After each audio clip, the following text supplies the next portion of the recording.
This segment of the news has been brought to you by Sun Oil Limited.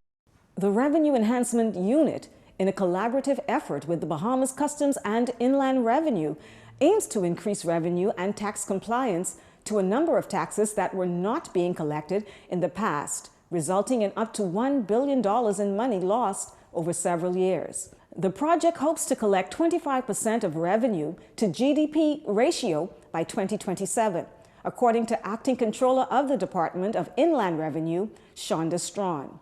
She adds that 70% of commercial properties have outstanding property tax owed.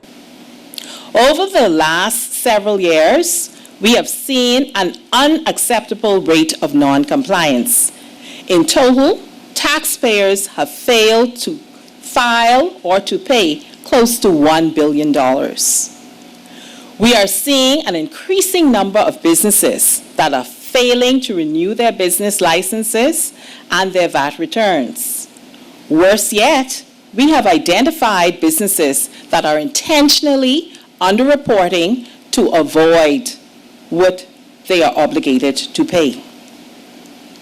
On the property tax side, more than 70% of commercial property owners have had significant arrears, and even now we're actively trying to collect those arrears. Aside from the arrears, Finance Secretary in the Ministry of Finance, Simon Wilson, underlines the trend of non-compliance to paying for tax by stating roughly 50% of audited businesses were non-compliant of taxes. It is a cause for concern, because when you think of that, one every two businesses that they go into for an audit have not filed or are charging VAT but not remitting the money to the government, which shows a high level of non-compliance for that small sample size. If that cascades to the full population of VAT registrants, you have it shows the significance of the problem of non-compliance. okay, With the National Insurance Board in dire straits financially, Minister of State in the Office of the Prime Minister, Miles LaRota, who holds responsibility for NIB, says the board will use every tool at its disposal to collect funds from businesses that are not paying employer and employee contributions. The state minister indicated that NIB is going after those businesses that have delinquent accounts. I can say that the last two reports that I've received from the National Insurance Board did include a report on businesses that were brought before the courts by the National Insurance Board for delinquent accounts. We encourage them to become current with their employees and employer contributions, because the National Insurance Board will be doing all in its power to collect funds that is so needed at this time. Now, while the minister could not give an exact figure of those businesses that are delinquent, he says this. I can say that from I've become the minister responsible, I see on a monthly basis in the report those companies that are put before the courts for contributions. It's consistent, and it's concerning to the point that we have to be going through, if you're seeing different names every month, and I think in the dozens kind of leads you to believe that there is a lot of funds out there to be collected. Just last month, Minister LaRota told reporters that unless urgent steps are taken, the NIB fund would be depleted by 2028. On Tuesday, he indicated that in the past, NIB has been aware of the dire state of the fund, in particular, the pension part of it.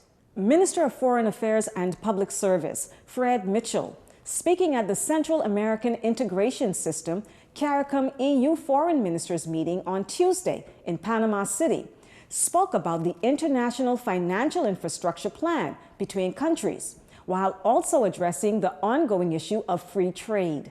Minister Mitchell noting that the world leaders once planned to develop a free trade agreement that would enable free trading between each country, stating that the plan has since gone nowhere. There was a time when there was a great picture of all of our leaders standing, I think, in Miami. And there was going to be this free trade agreement of the Americas across the world. We were all going to get rid of the barriers. We were going to all trade one with another. And that has gone absolutely nowhere. Also discussed were matters of the Bahamas in reference to the European Union. Minister Mitchell contends that there is an imbalance that exists as a result of laws and regulations put in place to meet Pacific standards. According to the minister, it is the desire of the Bahamian ministers to develop a global standard that equally services each country. Our ministers have, on successive occasions and in public forum, sought to argue that what is needed is a global standard, not one that is imposed by a select group of powerful countries. That in fact, the United Nations might be the best place for this to reside, where there's an international agreement on what these standards are, and everybody comes to the table and agrees those are the standards. The minister urged those in attendance to take his comments into consideration, indicating that what is a very small problem to those in attendance is a large problem to the small countries like the Bahamas. The recently launched Urban Renewal Commission has launched its Urban Renewal Revolutionize Small Homes Repair project, aiming to invest $2.6 million into revitalizing communities across the country. Social Services and Urban Development Minister of State, Lisa Ramming, says the urgency to do this now is that hurricane season is fast approaching. However, she is asking Bahamians to be patient during the process. Thus far, we have hundreds of homes before us, hundreds of applications where persons would have come in and they're crying out for help. And more importantly, why we saw this so important to start now is because so many persons have lost their jobs. Those who would have ordinarily been able to take care of themselves and their household, they cannot do it. Roofs are leaking, and you know what?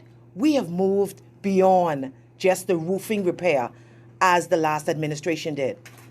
During our moving about in the community, we've inspected many homes, and we found out not only roofs need to be repaired, there are some people that don't have bathrooms, certain places are in disrepair, some people don't have running water. It's so much that is not in place.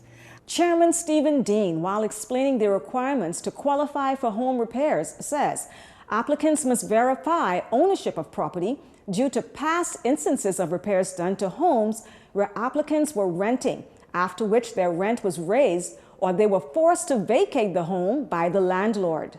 If you want to make a difference, uplift the community spirit. You don't have to be living in affluent communities just to feel good. You can be through McCullough Corner. You can be through Quaker Street. Or you could be in Lovely Bay, Acklands. Just feeling good because of your environment. Yes. Just what you want for your environment, these people over the hill and different areas want it. So that is why we have strategically looked at this, how we can improve it, how we can improve it, how we can improve it. So you'll be, say, teams mobilized on the ground, and it is no select group who will be picked. People who are in need of help. People have been hurting for a number of years, and I think we can gladly say relief is on the way. According to Minister Ramming, a committee meets to ensure fairness to those applying for home repairs. She adds that no political official is a part of the committee. Well, that's news this evening. Once again, I'm Synovia Williams. And from all of us here at JCN News, have a wonderful rest of the day. This segment of the news has been brought to you by Sun Oil Limited.